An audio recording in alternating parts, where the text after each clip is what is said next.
Izaicinājumi. Virtuves virsmu pieejamība personām ratiņkrēslā.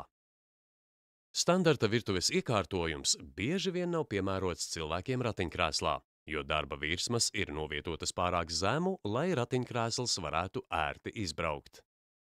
Risinājuma piemērs. Risinājums ir pievienot galda virsmai sānu margas, kuras pēc vajadzības var pacelt vai nolaist, izmantojot kloķi. Tas ļaus personai ratiņkrēslā piekļūt smetus sasniedzamā augstumā. Tomēr gadījumos, kad tas nav iespējams, praktisks risinājums ir teleskopisko skavu izmantošana.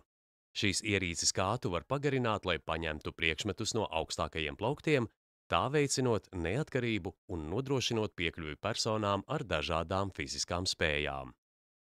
Kāds ir jūsu risinājums?